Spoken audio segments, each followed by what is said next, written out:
देश दुनिया की हर वड्डी खबर ਦੇ ਲਈ ਹੁਣੇ डाउनलोड करो number 1 news app Dainik Savera times.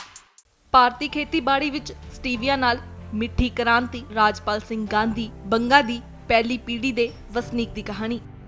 ਕਿਸ ਤਰ੍ਹਾਂ ਉਹਨਾਂ ਨਵੀਆਂ ਫਸਲਾਂ ਉਗਾ ਕੇ ਕਿਸਾਨੀ ਨੂੰ ਇੱਕ ਲਾਹੇਵੰਦ ਸੌਦਾ ਬਣਾਇਆ ਅਤੇ ਖੁਦ ਵਿਸ਼ਵ ਵਿੱਚ ਖੇਤੀਬਾੜੀ ਦਾ ਰੋਲ ਮਾਡਲ ਬਣ ਗਿਆ। ਜੇ ਭਾਰਤ ਦੇ ਕਿਸਾਨ ਰਿਵਾਇਤੀ ਖੇਤੀ ਤੋਂ ਬਾਹਰ ਨਹੀਂ ਆਉਂਦੇ, ਖੇਤੀਬਾੜੀ ਦੇ ਨਵੇਂ ਤਜਰਬੇ ਨਾ ਕਰੋ, ਆਪਣੀ ਪੈਦਾਵਾਰ ਆੜਤੀਆਂ ਜਾਂ ਵਿਚੋਲੀਆਂ ਨੂੰ ਦੇਣ ਦੀ ਬਜਾਏ ਜੇ ਉਹ ਸਿੱਧਾ ਸਹਿਕਾਰੀ ਨਹੀਂ ਕਰਦੇ ਤਾਂ ਉਹਨਾਂ ਨੂੰ ਇਹਨਾਂ ਦੀ ਮਿਹਨਤ ਦਾ ਪੂਰਾ ਮੁੱਲ ਨਹੀਂ ਮਿਲੇਗਾ। ਭੋਜਨ ਉਦਯੋਗ ਜਾਂ ਕਾਰਪੋਰੇਟ ਨੂੰ ਅੱਜ ਲੋੜ ਇਸ ਗੱਲ ਦੀ ਹੈ ਕਿ ਖੇਤੀਬਾੜੀ ਸੈਕਟਰ ਵਿੱਚ ਨਵੀਂ ਲੀਡਰਸ਼ਿਪ ਉੱਭਰੇ ਅਤੇ ਆਮ ਕਿਸਾਨਾਂ ਨੂੰ ਸੜਕਾਂ ਤੇ ਲਿਆਉਣ ਦੀ ਬਜਾਏ ਉਹਨਾਂ ਨੂੰ ਖੇਤੀਬਾੜੀ ਵਿੱਚ ਨਵੇਂ ਤਜਰਬੇ ਕਰਨ ਦਾ ਰਸਤਾ ਦਿਖਾਉਣਾ ਚਾਹੀਦਾ ਹੈ। ਬੰਗਾ ਦੇ ਗਾਂਧੀ ਪਰਿਵਾਰ ਦੇ ਭਾਰਤੀ ਖੇਤੀਬਾੜੀ ਵਿੱਚ ਸਫਲ ਤਜਰਬੇ ਦੀ ਇਹ ਕਹਾਣੀ ਕਿਸਾਨਾਂ ਨੂੰ ਤਰੱਕੀ ਦੇ ਨਵੇਂ ਰਾਹ ਤੇ ਲਿਜਾਉਣ ਲਈ ਪ੍ਰੇਰਿਤ ਕਰਦੀ ਹੈ। ਸੰਪਾਦਕ ਖੇਤੀਬਾੜੀ ਵਿੱਚ ਨਵੇਂ ਪ੍ਰਯੋਗ ਪੰਜਾਬ ਦੀ ਕਹਾਣੀ ਬੰਗਾ ਤੋਂ ਇੱਕ ਆਮਦਨਕਾਰ ਵਕੀਲ ਰਾਜਪਾਲ ਸਿੰਘ ਗਾਂਧੀ ਨੂੰ 20 ਸਾਲ ਪਹਿਲਾਂ ਖੇਤੀ ਕਰਨ ਵਿੱਚ ਆਪਣਾ ਹੱਥ ਅਜਮਾਉਣ ਦਾ ਵਿਚਾਰ ਆਇਆ ਸੀ। ਕੀ ਹੋਇਆ ਕਿ ਉਹਨਾਂ ਦੇ ਪੁਰਖਿਆਂ ਨੇ ਵੀ ਕਾਸ਼ਤ ਨਹੀਂ ਕੀਤੀ। ਉਸਨੇ ਖੇਤ ਖਰੀਦੇ, ਉਹ ਖੇਤੀ ਕਰਨਾ ਚਾਹੁੰਦਾ ਸੀ। ਸਫਲ ਖੇਤੀ। ਇਸ ਸਾਲ 2003-4 ਦੀ ਗੱਲ ਹੈ। ਸ਼ੁਰੂ ਵਿੱਚ ਫੁੱਲ ਉਗਾਓ, ਫਿਰ ਇੱਥੇ ਵਧੀਆਂ ਸਬਜ਼ੀਆਂ ਹਨ ਜਿਸ ਨੂੰ ਅਸੀਂ ਅੰਗਰੇਜ਼ੀ ਸਬਜ਼ੀ ਵੀ ਕਹਿੰਦੇ ਹਾਂ। ਫਾਇਦਾ ਹੋਇਆ ਪਰ ਜ਼ਿਆਦਾ ਨਹੀਂ, ਪਰ ਉਹ ਪਿੱਛੇ ਨਹੀਂ ਹਟਣ ਵਾਲਾ ਸੀ। ਉਸਦੇ ਨੌਜਵਾਨ ਬੇਟੇ ਅਮਨਦੀਪ ਸਿੰਘ ਗਾਂਧੀ ਨੇ ਕੁਝ ਖੋਜ ਕੀਤੀ। ਬੜੇ ਸੋਚ ਨਾਲ ਮੈਂ ਸਟੀਵੀਆ ਨੂੰ ਵਧਾਉਣ ਦਾ ਫੈਸਲਾ ਕੀਤਾ। ਇਸ ਨੂੰ ਮਿੱਟੀ ਤੁਲਸੀ ਵੀ ਕਿਹਾ ਜਾਂਦਾ ਹੈ।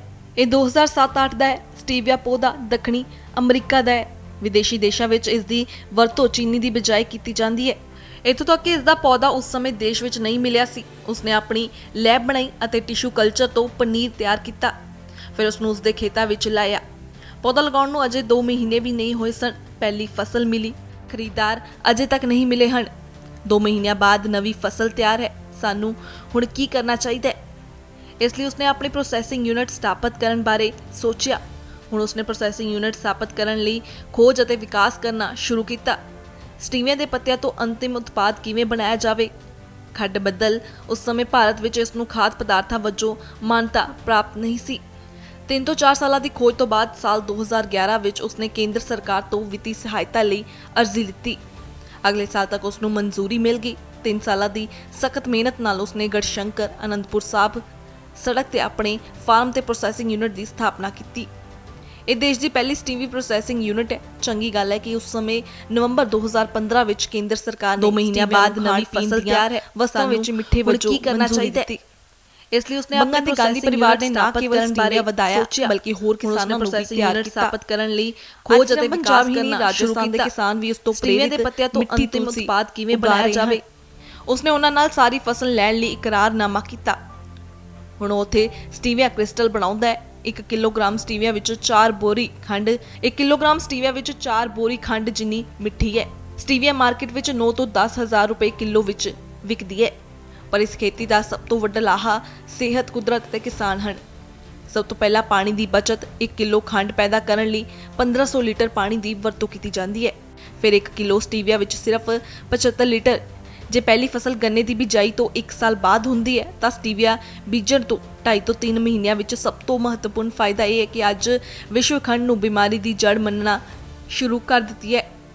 ਡਾਕਟਰ ਇਹ ਵੀ ਕਹਿੰਦੇ ਨੇ 1 ਸਾਲ ਤੱਕ ਨਵੇਂ ਜੰਮੇ ਬੱਚਿਆਂ ਨੂੰ ਚੀਨੀ ਨਹੀਂ ਦਿੱਤੀ ਜਾਣੀ ਚਾਹੀਦੀ। ਸਟੀਵੀਆ ਸਿਹਤ ਨੂੰ ਨੁਕਸਾਨ ਨਹੀਂ ਪਹੁੰਚਾਉਂਦਾ। ਇਹ ਭਵਿੱਖ ਦੀ ਖੰਡ ਹੈ। ਉਸਨੇ ਇੱਕ ਹੋਰ ਦੂਰ ਰਹਿਤ ਲਾਭ ਗਿਣਾਇਆ। ਸਟੀਵੀਆ ਨੂੰ ਰਸਾਇਣਿਕ ਖਾਦਾਂ ਅਤੇ ਕੀਟਨਾਸ਼ਕਾਂ ਦੀ ਜ਼ਰੂਰਤ ਨਹੀਂ ਹੈ। ਇਸ ਲਈ ਫਾਰਮ ਜਿੱਥੇ ਸਟੀਵੀਆ ਉਗਾ ਰਿਹਾ ਹੈ ਇਹ ਕੁਦਰਤੀ ਤੌਰ ਤੇ ਜੈਵਿਕ ਬਣ ਜਾਵੇਗਾ। ਸਟੀਵੀਆ ਦੇ ਪੱਤੇ ਇਸ ਨੂੰ ਸੁੱਕ ਕੇ 8 ਤੋਂ 9 ਸਾਲਾਂ ਲਈ ਰੱਖਿਆ ਜਾ ਸਕਦਾ ਹੈ। ਰਾਜਪਾਲ ਸਿੰਘ ਗਾਂਧੀ ਜਿਸ ਨੂੰ ਵਪਾਰਕ ਖੇਤੀ ਲਈ ਅਮਰੀਕਾ ਦੇ ਮਿਸ਼ੀਗਨ ਯੂਨੀਵਰਸਿਟੀ ਵਿੱਚ ਇੱਕ ਮਾਹਰ ਵਜੋਂ ਬੁਲਾਇਆ ਗਿਆ। ਉਹਨਾਂ ਨੇ ਆਪਣੇ ਫਾਰਮ ਵਿੱਚ 12 ਤੋਂ 15 ਏਕੜ ਵਿੱਚ ਇੱਕ ਨਰਸਰੀ ਸਥਾਪਿਤ ਕੀਤੀ ਹੈ। ਉਹ ਕਿਸਾਨਾਂ ਨੂੰ ਪੌਦੇ ਦੇ ਕੇ ਫਸਲ ਦਾ ਠੇਕਾ ਲੈਂਦੇ ਨੇ। 1 ਏਕੜ ਵਿੱਚ ਲਗਭਗ 30,000 ਪੌਦੇ ਲਗਾਏ ਗਏ ਹਨ। ਗੰਨੇ ਦੇ ਮੁਕਾਬਲੇ ਇਹ ਇੱਕ ਲਾਭਕਾਰੀ ਸੌਦਾ ਹੈ। 1 ਏਕੜ ਵਿੱਚ ਗੰਨਾ ਬੀਜਣ ਦੀ ਕੀਮਤ ਲਗਭਗ 75,000 ਰੁਪਏ ਹੈ।